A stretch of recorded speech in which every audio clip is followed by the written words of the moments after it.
Setiap saat, setiap waktu, keringat basahi tubuh.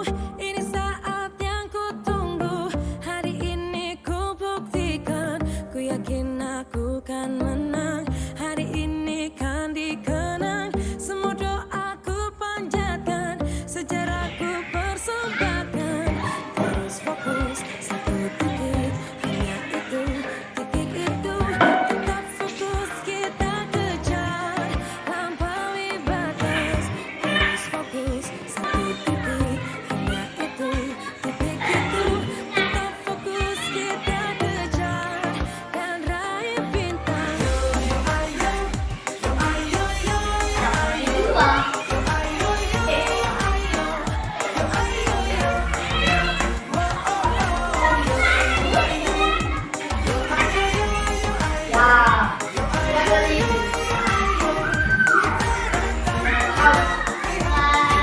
Menang berprestasi, kalau kalah jangan frustasi. Kalau menang solidaritas, kita galang sportivitas. Kalau menang berprestasi, kalau kalah jangan frustasi. Kalau menang solidaritas, kita galang sportivitas.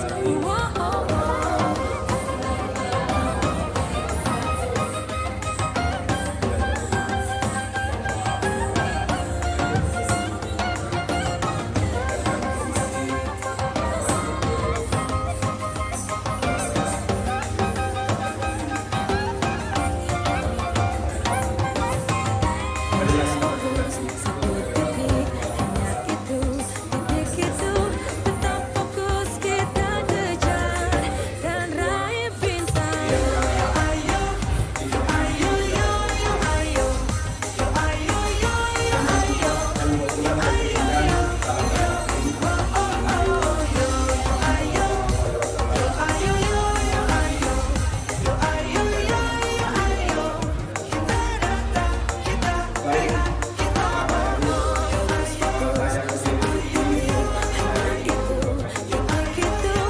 Tetap fokus, kita kejar. Terus fokus, satu titik, hanya itu, titik itu. Tetap fokus, kita kejar, dan raih bintang. Guru penggerak ini. Baik Bapak Ibu, kita masuk di materi. Jadi namanya pertemuan kali ini adalah diseminasi budaya positif. Nah, sebelum kita lanjut Bapak Ibu, ini ada beberapa pertanyaan pemantik. Hanya dibaca saja dulu, saudara menjawab, tinggal diresapi saja. Yang pertama itu, apakah pemberian hukuman akan mendisiplinkan anak-anak?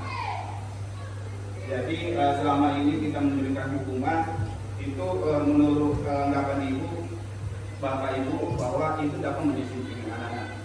Yang kedua, apakah pemberian hadiah dapat meningkatkan prestasi siswa? Seperti yang biasanya kita terapkan pada saat penerimaan rapor, seringkali bahkan setiap tahunnya di akhir semester kita berikan hadiah. Apakah itu dapat memberikan berdampak baik pada anak-anak? Yang kedua, apakah guru berperan sebagai teman bagi siswa? Baik bagi siswa. Jadi kalau guru seolah-olah berteman dengan siswa, apakah itu dianggap baik bagi siswa? Yang kedua, apakah guru harus memberikan solusi pada setiap siswa yang bermasalah? Ketika anak-anak bermasalah, kita panggil baik-baik dan kita berikan solusi. Apakah ini yang kita harus lakukan? Ini hanya pertanyaan pemantik sebagai pembuka di pertemuan kita hari ini. Kita lanjut. Nah, sebelum masuk pada materi, kita akan lakukan percobaan atau permainan yang namanya cobalah buka. Jadi di sini diharapkan ada 2 orang secara berpasangan Bapak Ibu. Jadi saya minta nanti kita bisa ambil berpasangan, siapa saja yang bisa, 2 orang. Jadi Anda dan teman Anda akan melakukan kegiatan namanya cobalah buka. Tugas Anda adalah mengepalkan salah satu tangan Anda. Jadi Anda membayangkan bahwa Anda menyimpan sesuatu yang sangat berharga dalam kepala tangan Anda. Anda perlu menjaga benda tersebut sekuat tenaga, karena begitu pentingnya benda tersebut dalam hidup Anda. Terus tugas rekan Anda itu mencoba dengan segala cara untuk membuka kepala tangan Anda. Teman Anda boleh saja membujuk atau menghardik, menggoda, bahkan bisa menawari uang agar bapak atau ibu bisa membuka. Jadi itu mungkin bisa dilakukan. Ada yang bisa lakukan? Ya. Ya. Saya kasih waktu 2 menit saja. Siapa saja ya? Iya. Kita ya. Kita seolah-olah kita jadi ada 2 orang. Dan 2 orang ini, satu yang mengepalkan tangan. Jadi di sini seakan-akan ada barang yang sangat berharga dalam kepala tangan Anda. Jadi tugas yang lain itu membujuk atau merayu atau bagaimanapun caranya agar apakah kita mampu mengiakan seperti kapal tangan ini membuka gitu.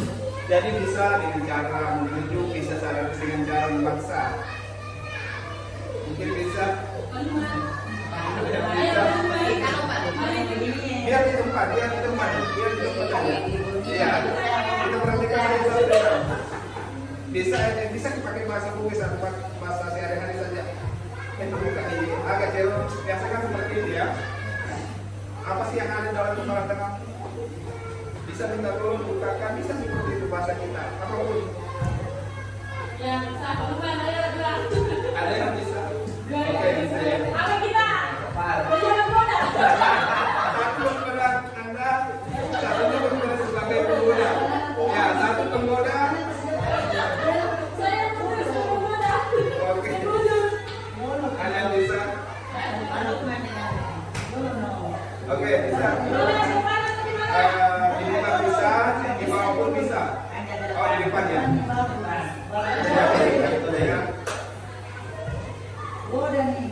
Iya, Ya, silakan. Ya, pemuda.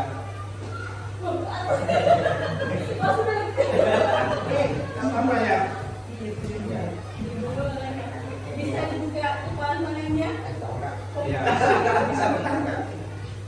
Karena mungkin begitu yakin dengan barang itu, nanti bisa membuka. Bukalah, biar kita semua bisa melihat. Boleh, siap. Alasannya? Kalau pernah dari sini, Bukan ide.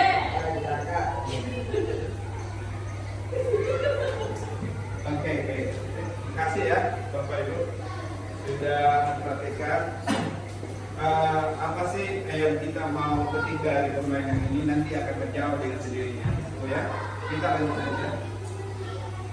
Nah, materi hari ini ya, budaya positif.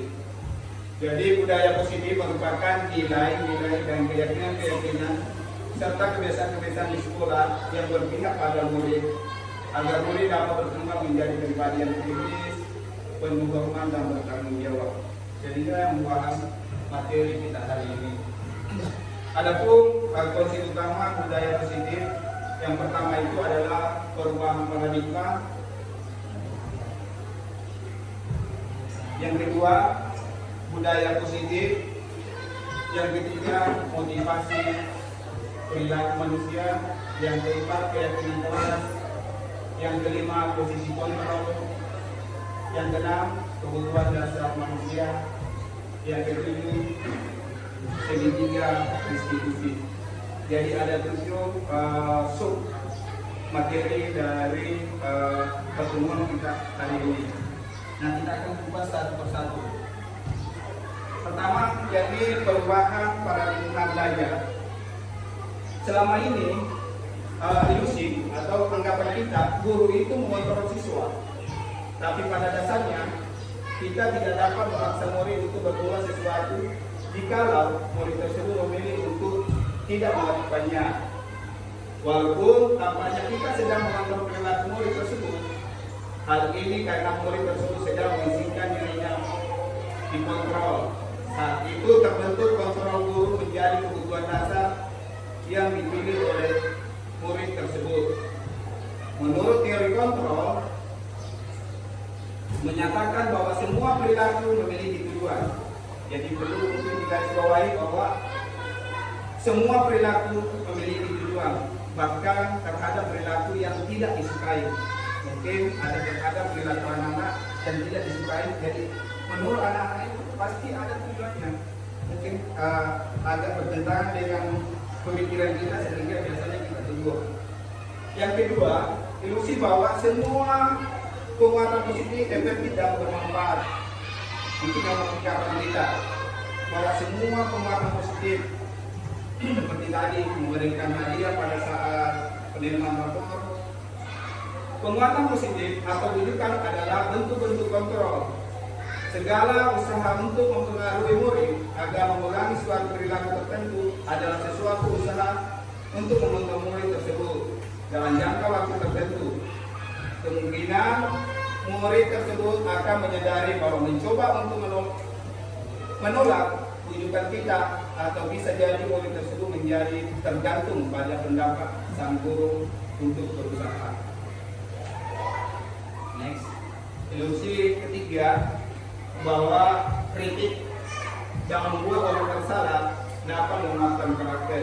Jadi kita berpendapat bahwa kalau kita mengkritik anak-anak itu akan memuatkan karakter anak, kita akan membentuk merubah karakter anak. Kalau kita mengkritik dengan cara membuat mereka bersalah, menggunakan kritik atau rasa bersalah untuk mengontrol murid menuju pada identitas gagal. Mereka belajar untuk merasa buruk tentang dirinya. Mereka mengembangkan dialog diri yang negatif. Kadangkala sulit bagi guru untuk mengidentifikasi bahwa mereka melakukan perilaku ini karena seringkali guru menggunakan suara halus untuk menyampaikan pesan negatif. Ilusi berikutnya beranggapan bahwa orang dewasa memiliki hak untuk memaksa. Bahwa wanita berhak untuk memaksa anak-anak.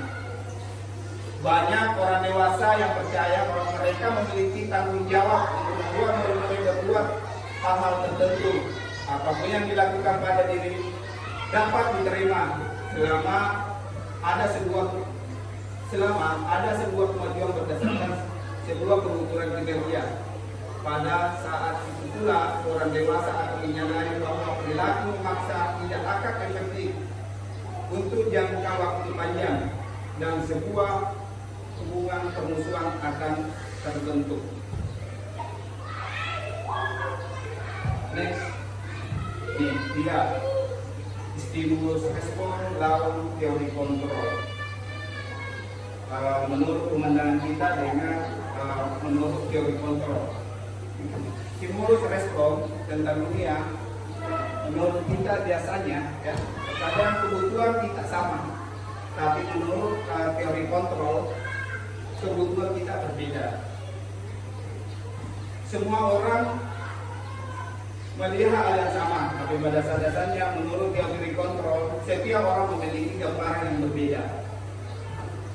Kita mencoba mengubah orang agar berpandangan yang sama, tapi menurut teori kontrol kita berusaha memahami pandang orang lain tentang dunia.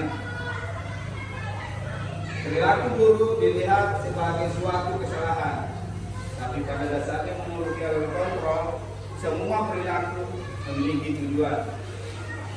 Orang lain bisa mengontrol saya, tapi kalau teori kontrol hanya Anda yang bisa mengontrol diri Anda. Saya bisa mengontrol orang lain, Anda tidak bisa mengontrol orang lain. Itu menurut teori kontrol. Pemaksaan ada pada saat rujukan gagal. Jadi ketika kita memaksa, itu pada dasarnya rujukan gagal. Tapi seharusnya teori kontrol itu kita lakukan kolaborasi yang konsensus untuk menciptakan pilihan-pilihan yang baru. Stimulus respon menyatakan model berpikir menang atau kalah, tapi yang seharusnya teori kontrol mengatakan model berpikir menang.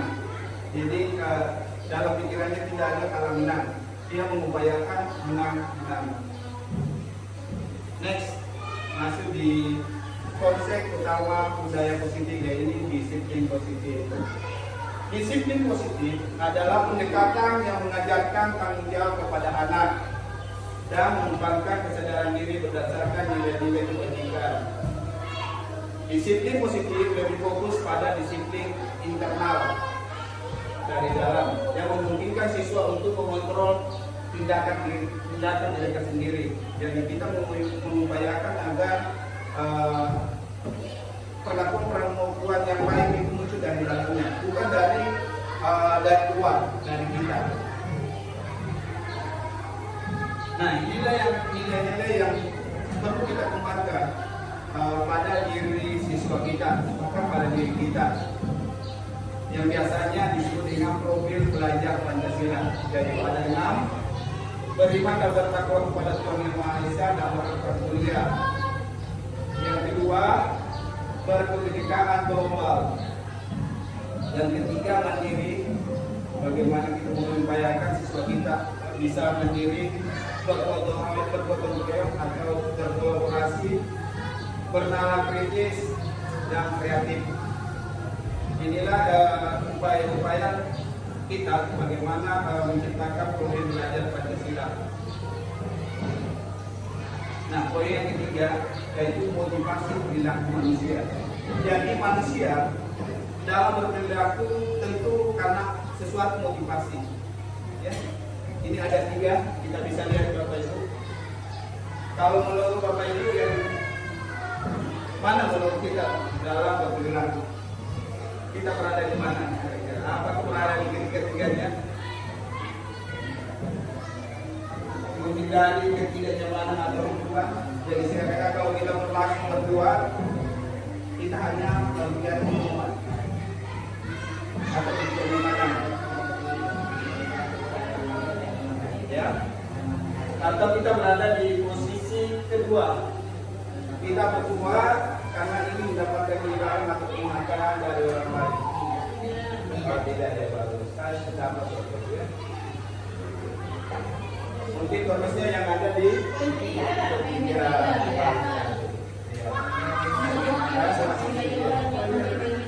menjadi orang yang mereka inginkan, kalau mengagai diri sendiri dengan nilai-nilai yang mereka percaya.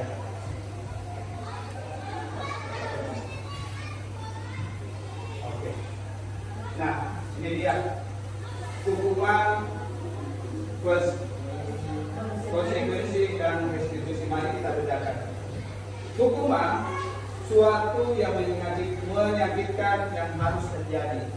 Tapi kalau restitusi, apabila kita lakukan restitusi pada siswa, itu sesuatu yang harus terjadi.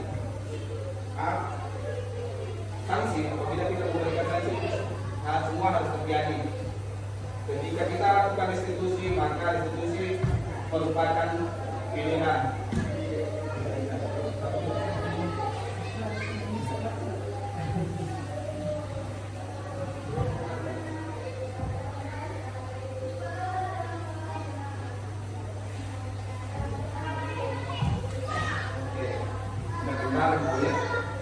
Kedua, hukuman itu di identitas gagal sebetulnya.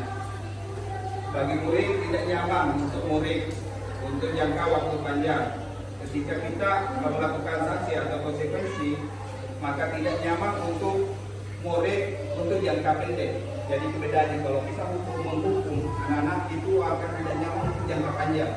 Kalau kita berikan konsekuensi itu hanya terjadi jangka pendek saja.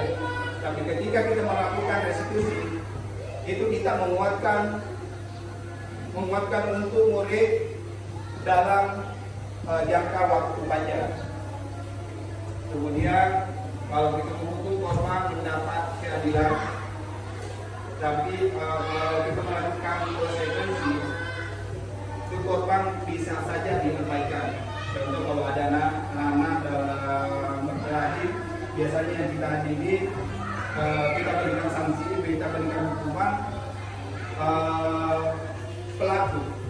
dan terkadang si korban diabaikan. Kalau restitusi, murid dan anak mendapat penguatan. Jadi ketika kita lakukan restitusi, ketika ada masalah maka murid atau anak mendapat penguatan. Menghukum, perilaku pasif agresif meningkat. Jadi ketika kita melakukan menghukum, maka perilaku pasif atau agresif meningkat. Sedikit-sedikit ada lagi kegiatan yang tidak kembali, kegiatan yang menjengkelkan, itu namanya agresif. Kemudian ketika kita memberikan sanksi, maka memerlukan monitoring dan supervisi terus menerus dari dulu. Karena konsekuensi itu pada dasarnya dia mengacu pada catatan atau data. Sedangkan kalau kita melakukan restitusi, itu fokus pada pemecahan masalah dalam jangka waktu panjang. Terus menghukum, peraturannya ada. Peraturannya adakah? Adakah? Terus kamu harus. Sedangkan konsekuensi atau sanksi biasa pertanyakan apakah peraturannya, mampukah kamu melakukan, dan terima kasih. Itu terkadang muncul kalau dalam kita melakukan konsekuensi. Sedangkan kalau restitusi, perkataan yang sering muncul, apakah kamu yakin? Apakah kamu bisa lakukan untuk memperbaiki masalah itu? Nah, itu yang kata-kata muncul atau kalimat yang akan muncul ketika kita akan melakukan restitusi. Terus terakhir, hukuman, murid dan anak akan membenci peraturan. Jadi ketika hukuman itu terkadang ada aturan, dari situlah kita mendasari bahwa oh kamu melanggar, sehingga lahirlah hukuman. Maka murid akan biasa membenci peraturan tersebut karena dia beranggapan bahwa gara-gara peraturan sehingga saya dihukum. Kemudian ketika kita lakukan konsekuensi, maka murid atau anak menghormati peraturan. Terus kalau kita lakukan restitusi, maka anak akan menghormati dirinya dan orang lain. Mari kita bedakan mengkaji sedangkan antara hukuman, konsekuensi dan restitusi. Nah, perbedaan hukuman, konsekuensi dan restitusi. Hukuman bersifat tidak terencana ataupun tiba-tiba. Hukuman yang diberikan bisa berupa fisik ataupun psikis. Murid atau anak disakiti oleh suatu perbuatan atau perkataan kata-kata. Sedangkan konsekuensi sudah terencana atau sudah disepakati. Umumnya berbentuk konsekuensi dimulai oleh pihak guru atau sekolah dan disetujui oleh murid. Sedangkan kalau restitusi adalah proses menciptakan kondisi bagi murid untuk memperbaiki kesalahan mereka sehingga mereka bisa kembali pada kelompok mereka dengan karakter yang lebih baik. Seperti hal itu. Nah, ini dia konsekuensi dan hukuman. Ada beberapa kasus, yang pertama siswa diminta membersihkan meja yang dia jumpai dengan minuman. Apakah ini masuk konsekuensi atau hukuman? Masuk apa kira-kira? Masuk hukuman atau konsekuensi kalau anak diperlakukan sepertinya? Seperti ini, ketika kita dapat anak-anak, ya, oke, konsekuensi, oke, tepat sekali. Yang kedua, lari mengelilingi lapangan basket 2 kali karena terlambat hadir di sekolah. Ini masuk apa? Oke, mari kita lihat. Oh betul, ini masuk adalah hukuman karena dia fisiknya, ya. Kata kuncinya fisik. Kemudian murid diminta untuk push up. Lagi-lagi fisik, ya. Fisiknya dengan kondisi ini masuk.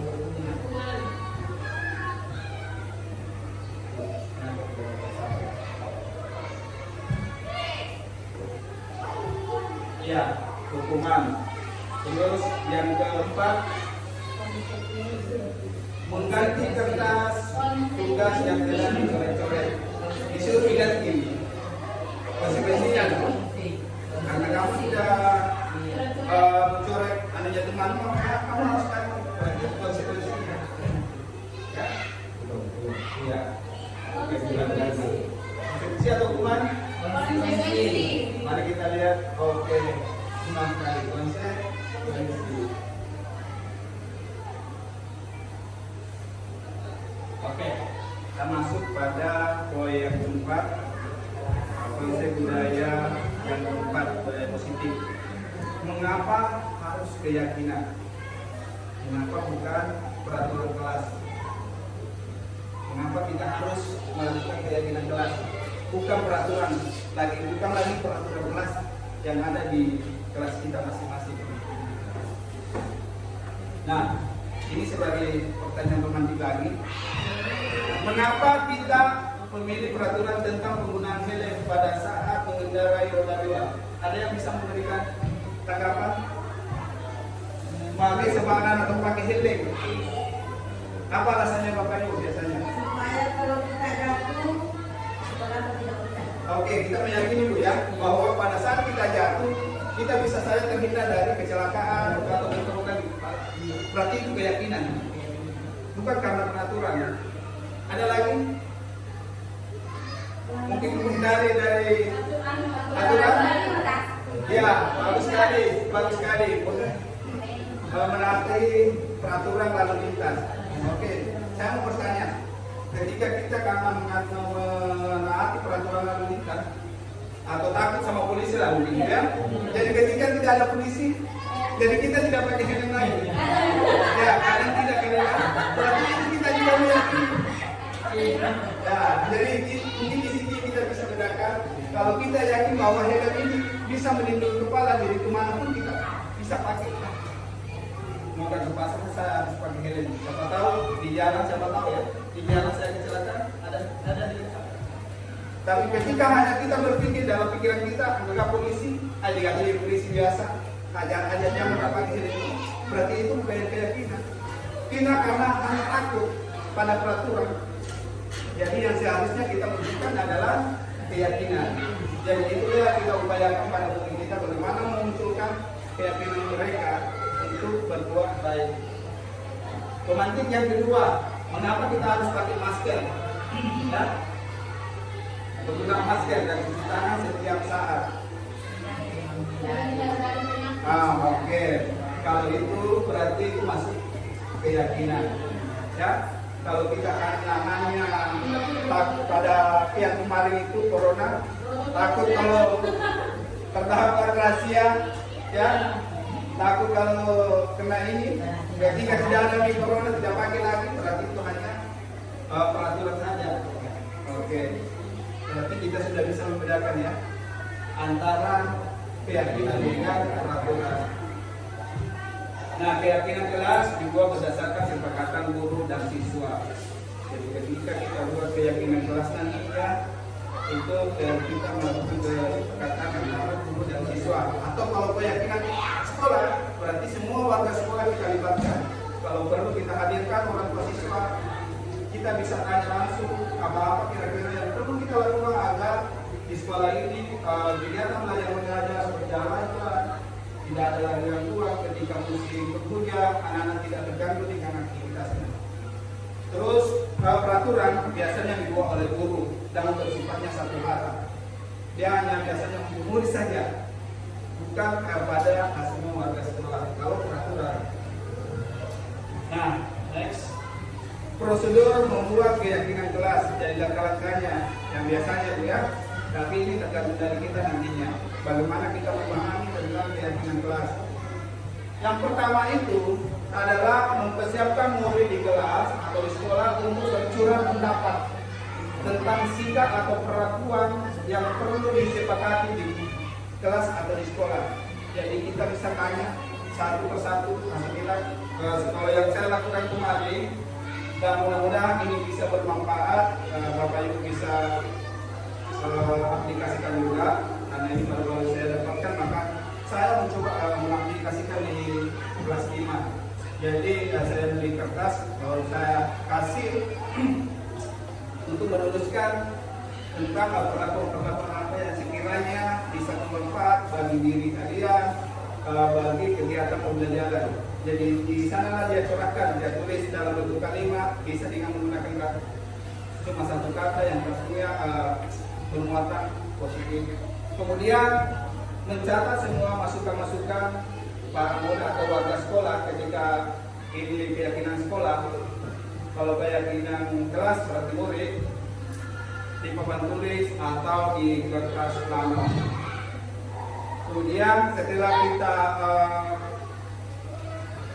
kalimatnya sudah terkumpul, baru kita ramu, gantilah kalimat-kalimat tertentu. Terkadang kan muncul seperti ini, tidak boleh mengolok, maka tidak boleh, itu kan kata biasanya itu tidak unsur negatif, maka kita harus disitu menghargai, ganti dengan cara menghargai orang lain. Itu kan kalau mengolok-olok berarti kita tidak menghargai orang lain, maka kita ganti redaksinya. Apalagi kalau siswa kita 17, kalau kita rangkum semua, tulis semua, maka lain sekali, biasanya kita rangkum saja. Yang kedua, tinjau kembali daftar surat pendapat yang dicatat. Selanjutnya, ajak murid untuk menemukan nilai kebajikan atau keyakinan yang dituju pada peraturan tersebut. Selanjutnya, setelah keyakinan kelas atau sekolah selesai, maka semua warga sekolah meninjau ulang dan menyetujui dengan menandatangani keyakinan kelas tersebut. Ya, untuk lebih memuaskan, biasanya supaya anak-anak lebih kuat lagi, suruh tanda tangan dulu. Ini kan kita sudah ditempatkan kemarin, nah saya sudah buat, kalian bisa bertanda tangan untuk lebih meyakinkannya. Oke, sudah tanda tangan. Kemudian keyakinan sekolah atau kelas dilekatkan di dinding kelas. Saya sudah lakukan baru kemarin saya sudah tempat yang mudah dilihat atau dipantau oleh warga sekolah. Inilah prosedur bagaimana membuat keyakinan kelas atau keyakinan sekolah. Nah, kita masuk di sini konsep budaya positif yang kelima, 5 posisi kontrol guru. Ini ada 5 posisi kontrol guru yang saya dapatkan dalam pendidikan guru pinteran. Yang pertama, penghukum. Ini yang pertama, penghukum. Saya juga pernah terapkan ini. Kemudian pembuat merasa bersalah, bahkan kesemuanya ini. Ya. Ketiga, sebagai teman. Biasa kecampai-campai dan naik, itu kita bersifat sebagai teman. Pemantau, ini. Biasa ini berbasis data dia, lalu dicatat, mau digarasi, kalau biasanya kan termasuk kalau mengabsen itu bagian dari pemantau. Tapi pemantau ini termasuk identitas sukses sebetulnya. Cuma yang identitas data ini termasuk identitas data kalau kita melakukan hukum. Kalau kita berada di posisi kontrol pengukur. Yang ketiga, kelima ya, manajer. Next, 5 posisi kontrol kalau penghukum. Seorang penghukum bisa menggunakan hukuman fisik atau verbal. Orang-orang yang menjalankan posisi penghukum senantiasa mengatakan bahwa sekolah memerlukan sistem atau hal yang dapat lebih mendekati murid-murid lebih dalam lagi. Biasa kalau penghukum itu nada suaranya tinggi. Terus bahasa tubuhnya biasa makanya melotot dan dia biasa terkadang menggunakan jari. Kalau salah sudutnya salah itu ya hukum. Saya sering melakukan juga itu ya, dan rata-rata karena biasanya refleks dari dalam. Kemudian yang kedua, membuat merasa bersalah. Pada posisi ini biasanya guru akan berusaha lebih lembut. Membuat merasa bersalah akan menggunakan keminiman yang membuat orang lain merasa bersalah atau tidak nyaman. bersalah atau rendah hati. Nada suaranya menjelas halus di bahasa tubuh biasa merata pada anak dan musuh. Terus posisi 5, guru pada posisi ini tidak akan menyakiti murid, namun akan tetap berupaya mengontrol murid melalui persuasif. Jadi dia tidak menyakiti. Posisi teman pada guru biasanya negatif atau positif. Posisi positifnya di sini berupa suatu hubungan baik terjadi antara guru dengan murid. Sedangkan hal negatifnya dari posisi teman adalah bila suatu saat guru tersebut tidak membantu, maka murid akan kecewa. Jadi kalau kita berada di posisi teman, terkadang kalau ini biarkan yang lain, terkadang kenapa begitu guru biasa kecewa, muncul kekecewaan dari dalam dirinya. Hal ini mungkin timbul adalah murid hanya akan bertindak untuk guru tertentu. Jadi saya demi guru lah sekali nak. Oh, jangan lupa guru. Jadi ketika contoh ya, saya di kelas 5, ketika guru lain biasanya tidak dihormati. Itu kalau kita melakukan posisi pemantau. Dan posisi teman. Terus posisi pemantau berdasarkan pada peraturan atau konsekuensi. Seorang pemantau sangat mengandalkan perhitungan atau catatan data yang dapat digunakan sebagai bukti atau perilaku seseorang. Posisi ini akan menggunakan stiker sebagai objek penilaian. Di catatan daftar cek, posisi pemantau sendiri berasal dari teori stimulus respon. Tadi ya, yang menunjukkan tanggung jawab guru dalam mengontrol murid. Pada dasarnya bentuk tanggung jawab guru. Biasanya ada suara yang pemantau, suaranya data, terus bahasa yang digunakan itu verbal. Sedangkan manajer itu posisi terakhir. Manajer adalah posisi di mana guru berbuat sesuatu bersama dengan murid. Mempersilahkan murid mempertanggungjawabkan perilakunya, mendukung murid agar dapat menemukan solusi atas permasalahannya sendiri. Di manajer, murid diajak untuk menganalisis kebutuhan dirinya maupun kebutuhan orang lain. Jadi di sini penekanannya bukan pada kemampuan membuat konsekuensi, namun dapat berkolaborasi dengan murid bagaimana memperbaiki kesalahan yang ada. Biasa ada suaranya yang posisi manajer ini halus, bahasa tubuhnya tidak kaku, terus mendekat ke murid.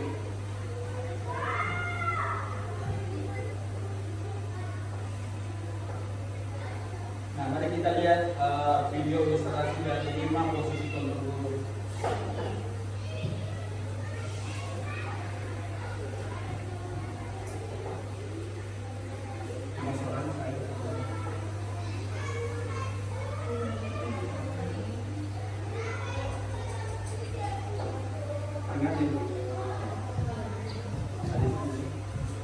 Ya, ini guru sebagai penghukum, posisi kontrol terendah. Ada di sini kamu.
observasi kedua, guru sebagai pembuat merasa bersalah.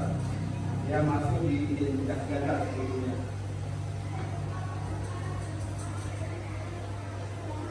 Masih di kasus yang sama.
Posisi kontrol guru sebagai teman, dia masuk di identitas sukses nih.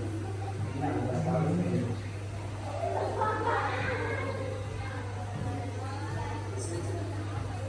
Ya, masa dulunya pun sudah mulai beda. Iya.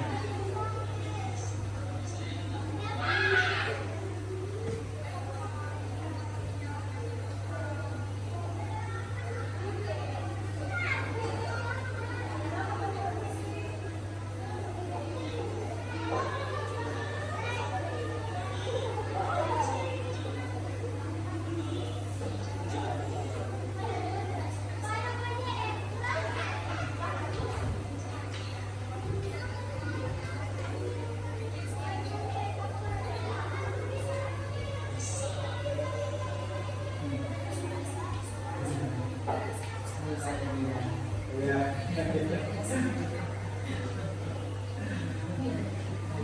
Ya, posisi berikutnya guru sebagai pemantau. Termasuk di kemarin juga identitaskan sukses.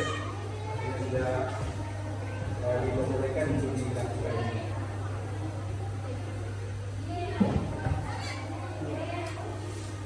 Masih kemudian sama saja.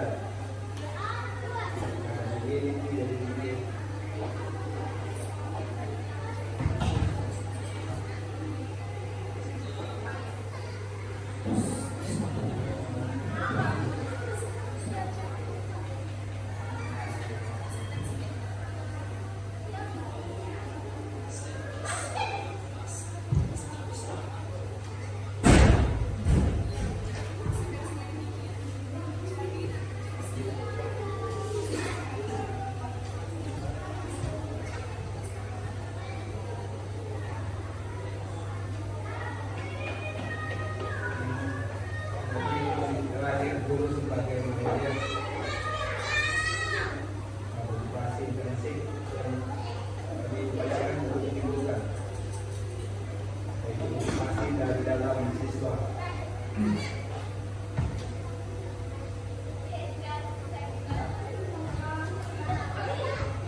Naren. Kalau di sini siapa Naren? Pagi-pagi siapa? Di Islam ya? Pagi-pagi. Kalau di dasar itu siapa? Sebagai Naren.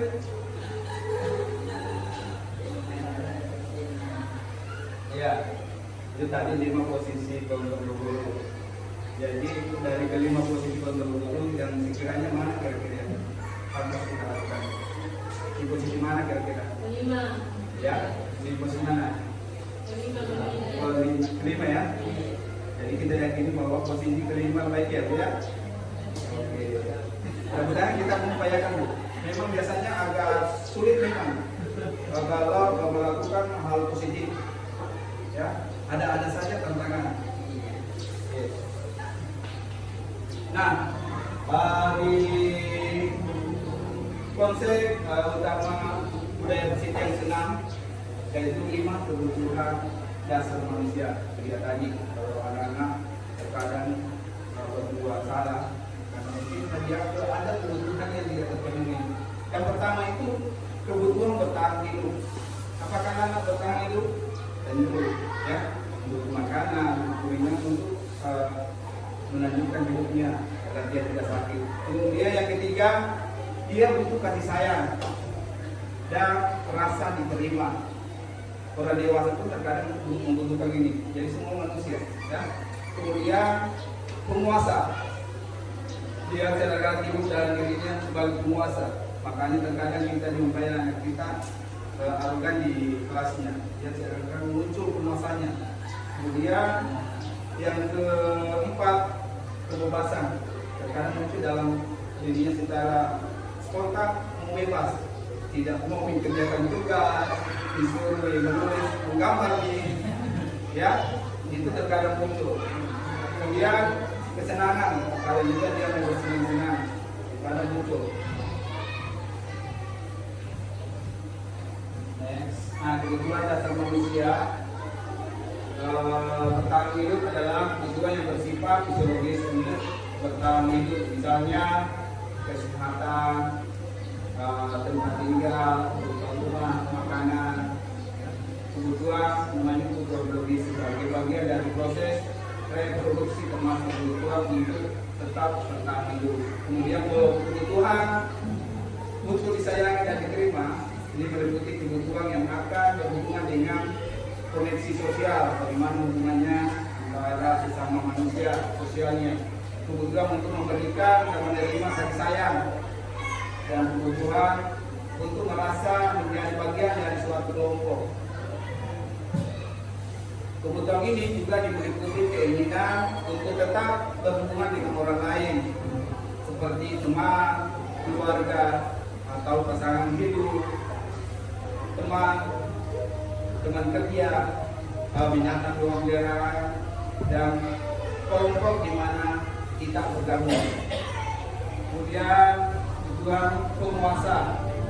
Kebutuhan ini berhubungan dengan kekuatan untuk mencapai sesuatu, menjadi kompeten atau menjadi terampil, atau mau diakui atas prestasi dan keterampilan kita dengan mendengarkan dan memiliki rasa harga diri.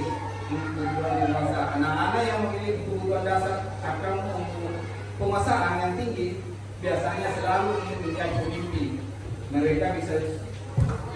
Mereka juga suka mengamati sebelum mencoba hal baru dan merasa kecewa bila melakukan kesalahan. Mereka juga biasanya rapi dan sistematik dan selalu ingin mencapai yang terbaik. Itu kalau penguasa. Kebebasan, kebutuhan untuk bebas, akan kemandirian, otonom, memiliki pilihan atau mampu mengendalikan orang, arah hidup orang. Anak-anak yang kebutuhan kebebasan yang tinggi itu menginginkan pilihan. Mereka perlu banyak bergerak, suka melakukan percobaan, tidak terlalu terpengaruh oleh orang lain, dan senang mencoba hal yang baru. Biasanya kalau dia kebanyakan muncul kebebasannya, dia terkadang tidak terpengaruh dengan orang lain. kesenangan. Kebutuhan akan kesenangan adalah kebutuhan untuk mencari kesenangan. Seperti halnya terkadang bermain ataupun tertawa. Bayangkan hidup tanpa kenikmatan, apapun bertambah menyedihkan. Belajar menghubungkan kebutuhan atau kesenangan dengan belajar. Anak-anak dengan kebutuhan dasar kesenangan yang tinggi biasanya ini menikmati apa yang dilakukan. Mereka juga bisa berkonsentrasi tinggi saat mengerjakan hal yang disenangi. Mereka suka permainan dan suka mengoleksi barang-barang, suka berkirau, suka melucu, dan juga mengemaskan. Bahkan saat mereka bertingkah laku buruk, mereka masih terlihat lucu. Walaupun dia bertingkah buruk, tapi terlihat lucu juga. Yaitu kalau silakan next. Nah dia, ini posisi yang terakhir. Ya, segitiga restitusi. Jadi segitiga restitusi itu ya adalah suatu proses dialog yang dijalankan oleh guru atau orang tua agar dapat menghasilkan murid yang mandiri dan bertanggung jawab. Jadi ini bisa diterapkan di rumah dan sudah berkeluarga. Ini kita lakukan segitiga restitusi, tidak lagi sebagai pemukul sedikit-sedikit anak dipukul ketika dia melanggar. Dian Expose dalam bukunya mengatakan telah merancang sebuah tahapan untuk memudahkan guru atau orang tua dalam melakukan proses untuk menyiapkan anaknya untuk melakukan restitusi.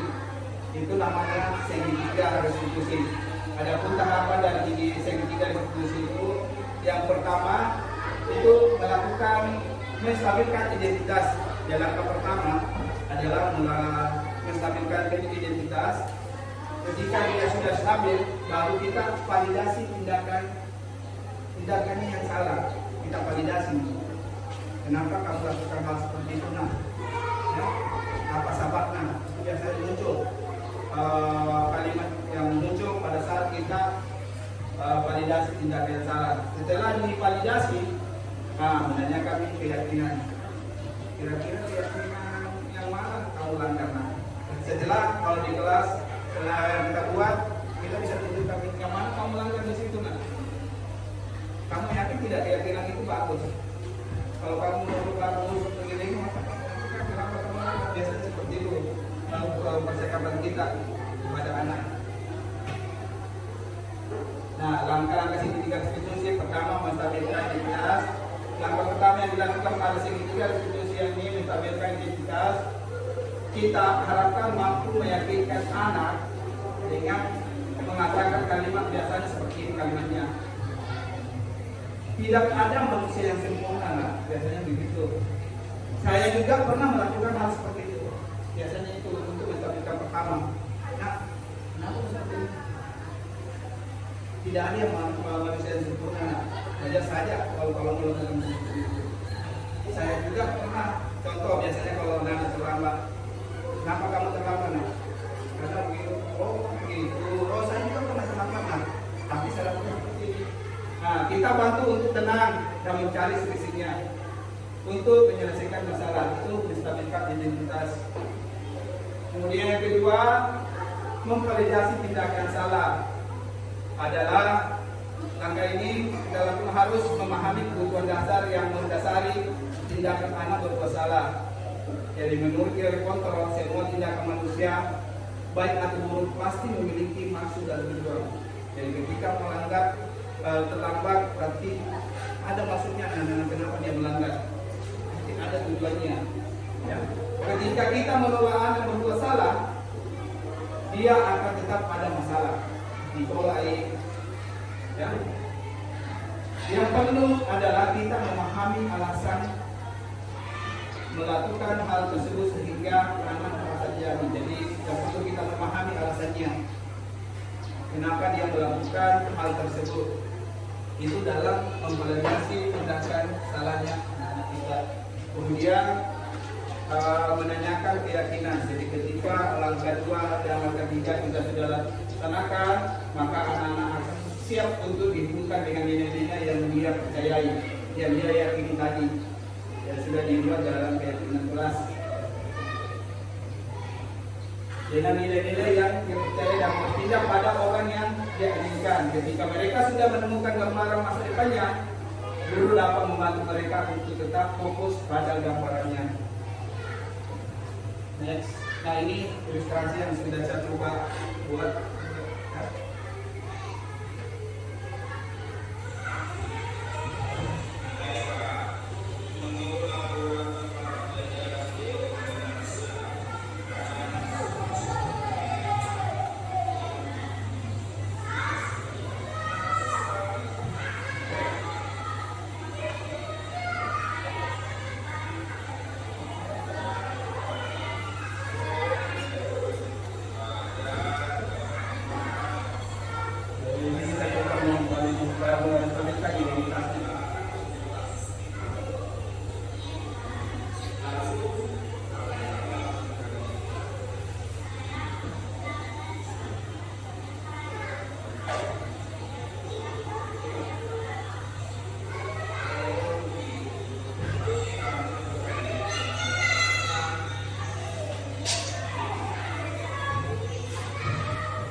Ya tadi contoh pengakuan sejumlah yang saya sudah praktekkan di kelas saya.